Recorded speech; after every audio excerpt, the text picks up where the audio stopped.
바울사도는 로마서 15장 4절에서 무엇이든지 전에 기록된 바는 우리의 교훈을 위하여 기록된 것이니 우리로 하여금 인내로 또는 성경의 위로로 소망을 가지게 함이라 라고 하였습니다.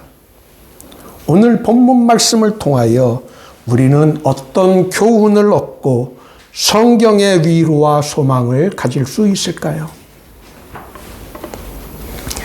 성경 속 인물 중 자기의 유익과 목적 달성을 위해서라면 누구보다도 적극적이고 용이 주도했던 인물이 저는 야곱이라고 생각합니다. 그는 참으로 드라마틱한 삶을 살았습니다. 위기의 순간을 여러 번 겪었으며 그때마다 함께 하신 하나님의 도우심을 체험한 인물이 바로 야곱이었습니다. 야곱은 눈먼 아버지를 속이고 형 에서에게 돌아갈 축복을 가로챘습니다. 축복을 빼앗긴 형 에서는 아버지가 돌아가시게 되면 동생 야곱을 죽이겠다고 하였습니다. 그 말을 들은 어머니 리브가는 깜짝 놀라 또 야곱이 걱정되어 자신의 친정인 하란으로 보냅니다. 죽이겠다는 형 에서의 위협을 피해 도망치는 야곱의 꿈속에 하나님께서 나타나셨습니다.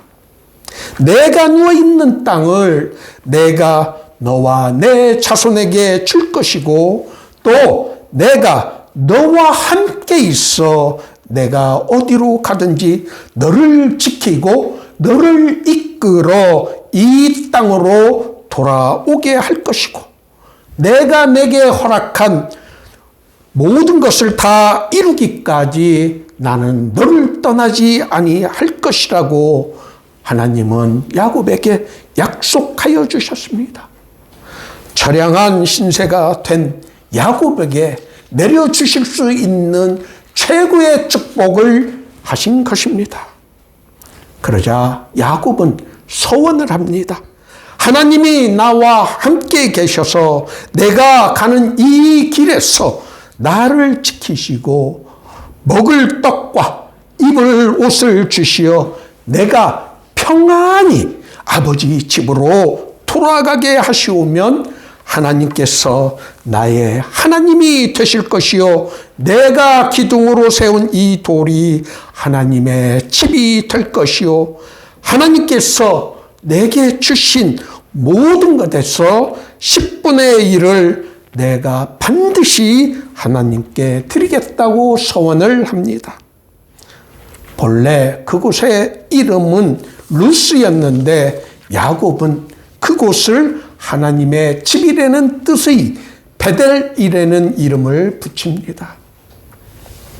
우리가 여기에서 주목해야 하는 표현이 평안이입니다. 우리가 읽지 않았지만 창세기 33장 18절에 야곱이 밧단 아람에서부터 평안히 가나안 땅 세겜 성읍에 이르렀다라고 하였습니다. 자신의 소원대로 가나안 땅에 평안히 돌아올 수 있도록 하나님께서 인도하셨지만 그는 하나님께서 자기에게 나타나신 베델이 아닌 세겜 성 앞에 장막을 친 곳에서 제단을 쌓았다라고 창세기는 기록하고 있습니다.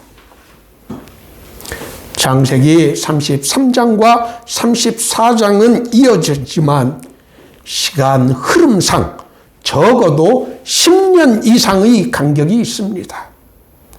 그 긴 기간 동안 야곱은 자신의 서원과는 달리 그는 베델로 가지 않았습니다. 그런 그에게 닥친 일이 34장 5절 자신의 사랑하는 딸 하나밖에 없는 딸 디나가 겁탈당하는 사건을 그는 당했습니다. 야곱이 그 딸 디나가 그가 더럽혔다 함을 들었으나 자기의 아들들이 들에서 목축함으로 그들이 돌아오기까지 잠잠하였다. 이 구절에서 우리가 배울 수 있는 교훈은 무엇일까요? 야구팀 LA 다저스 사상 최고의 금액으로 계약을 한 일본인 야구 선수 오타니를 가리키는 말이 이도류입니다. 이도류란 두 자루의 칼을 가지고 싸우는 사무라이의 권법을 말합니다. 오타니가 투수와 타자를 겸하기 때문에 이도류란 명칭이 붙여진 것입니다. 그러나 이도류 권법을 만든 사람은 일본의 전국시대의 최고의 검객으로 명성을 떨쳤던 미야모토 무사시입니다.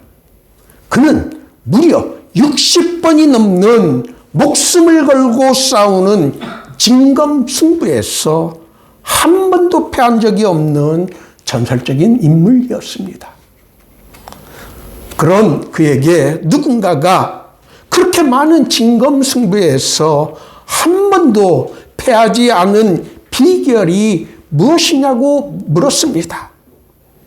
그의 대답은 일반인의 상식을 벗어나는 아주 심플한 매우 간단한 것이었습니다. 나는 질 싸움을 한 번도 시작한 적이 없었다. 저는 그 이야기를 듣고 떠오르는 성경 속 인물과 구절이 오늘 우리가 함께 읽은 창세기 34장 5절 말씀이라고 생각합니다. 야곱이 그 딸 디나를 그가 더럽혔다 함을 들었으나 자기의 아들들이 들에서 목축함으로 그들이 돌아오기까지 잠잠하였다. 이 구절이 야곱의 냉철한 승부사와 같은 기질을 보여준다고 저는 생각합니다. 하나밖에 없는 딸 디나가 강간을 당했다는 소식을 듣고 야곱은 얼마나 분개했을까요? 디나의 오빠들인 야곱의 아들들은 이 소식을 들에서 듣고 모두가 근심하고 심히 노했다고 성경은 기록하고 있습니다.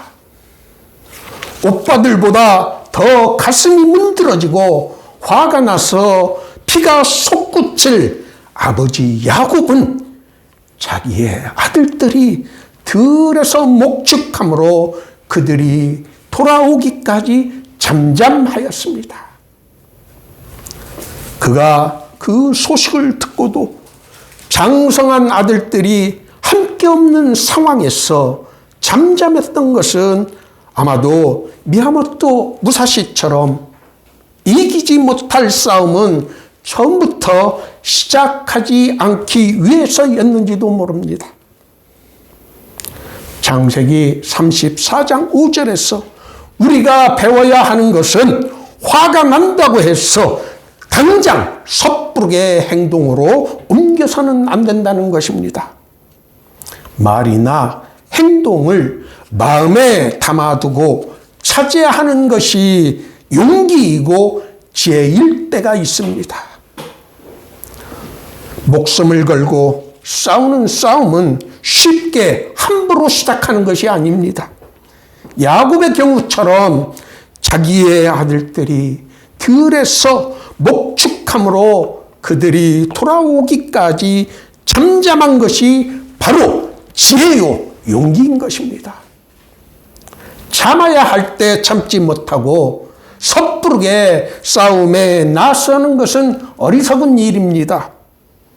반대로 불의를 보고 마땅히 싸워야 할 때 침묵하는 것도 비겁한 일입니다. 그러나 우리가 야곱이 겪은 이 불행한 사건을 통해서 배워야 한 더 심오한 것이 있습니다. 디나 사건으로 분문을 참지 못한 야곱의 아들들은 세겜 족속을 속이고 남자들을 몰살시키고 그들의 재물을 약탈하였습니다. 그 소식이 퍼져 그 지역의 가나안 족속들이 모두 나서서 복수하겠다고 하면 야곱과 그의 온 집안이 멸족이 될 절대절명의 위기에 빠진 것입니다. 그런 위기의 순간에 하나님은 야곱에게 나타나셔서 야곱, 네가 서원한 대로 베델로 올라가서 거기 거주하며 그곳에서 제단을 쌓으라 라고 하셨습니다.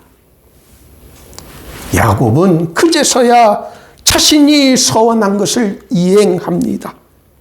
그러나 그 서원을 이행하기 위해 나서는 길 역시 위험한 일이었습니다. 그 지역 수많은 사람들이 야곱을 공격할 위험이 있었기 때문이었습니다.